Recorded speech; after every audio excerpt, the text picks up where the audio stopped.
C'est intéressant d'expliquer aux gens que dormir suffisamment, c'est pas seulement pour qu'ils soient en forme le matin sur le plan de leur activité cérébrale, mais c'est aussi pour que l'ensemble de leurs organes soient protégés et qu'il n'y ait pas de conséquences cardiovasculaires ou métaboliques.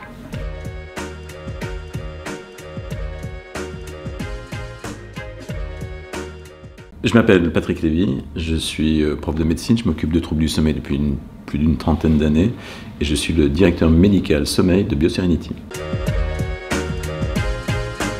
On a l'habitude de constater que les troubles du sommeil ont des conséquences sur le fonctionnement cérébral. Ce dont on parle là, c'est le fonctionnement cardiovasculaire, donc grosso modo la pression artérielle et puis le fonctionnement du cœur, des vaisseaux, sachant qu'il y a aussi une composante d'ailleurs cérébrovasculaire. Le sommeil est aussi fait pour mettre le système cardiovasculaire au repos, notamment pendant ce qu'on appelle le sommeil lent. Et à ce moment-là, on a physiologiquement une baisse de la pression artérielle, une baisse du débit cardiaque et donc un système cardiovasculaire qui est moins stressé qu'il ne l'est à l'éveil.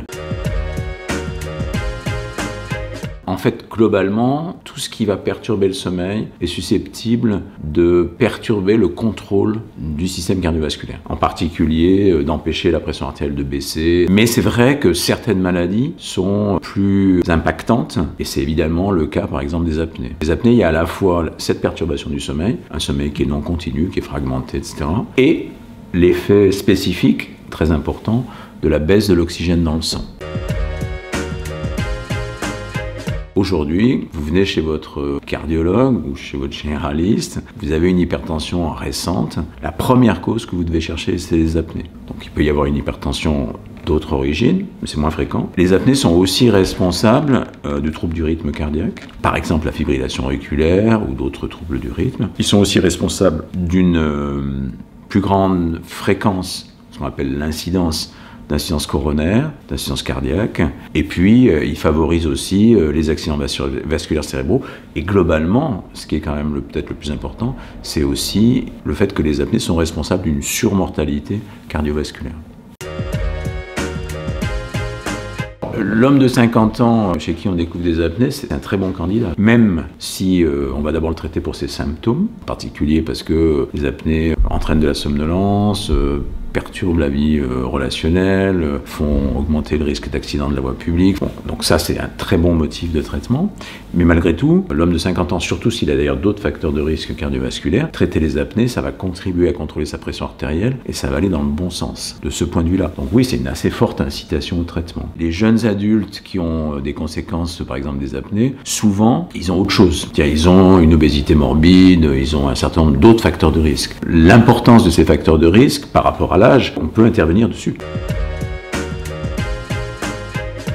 Le message est oui, la pression positive continue est un facteur de contrôle de la fonction cardiovasculaire et de prévention de la morbidité cardiovasculaire. Pour faire simple, il y a une réduction de la pression artérielle quand on supprime les apnées. Elle n'est pas forcément majeure. Elle est quand même plus importante chez les gens qui ont une hypertension difficile à contrôler, ce qu'on appelle résistante ou réfractaire. Vous avez aussi une transformation du pronostic cardiovasculaire, c'est-à-dire que les maladies que j'évoquais tout à l'heure, c'est-à-dire l'insuffisance coronaire, l'insuffisance cardiaque, les troubles du rythme, sont complètement supprimés en quelque sorte ou très améliorés par le traitement des apnées. Quand on prend un collectif de patients et qu'on regarde ce qui se passe chez ceux qui ont continué à traiter leurs apnées versus ceux qui ont arrêté de traiter leurs apnées, on a un gain de survie de 30 à 40%.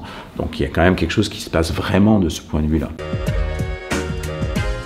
Dans un cas, on va passer du centre de sommeil vers peut-être le cardiologue ou le retour au médecin traitant et puis une organisation d'un bilan global. Dans l'autre cas, on part en fait du spécialiste ou du médecin généraliste qui a découvert une hypertension et qui essaye de la rattacher à un trouble du sommeil. Et d'ailleurs c'est logique, c'est ce que les recommandations proposent. On découvre une hypertension artérielle, on va chercher des apnées. Ce qu'on cherche en fait, c'est ce qui provoque ça. Pour nous, ça va être la somnolence, la fatigue matinale, les troubles de concentration et d'attention, accessoirement le ronflement quand même, le fait qu'il y a bien quelque chose qui se passe pendant le sommeil qui explique ces symptômes-là. Donc voilà, ce sont ces deux portes d'entrée-là qui sont assez différentes et qui vont déterminer un parcours patient différent.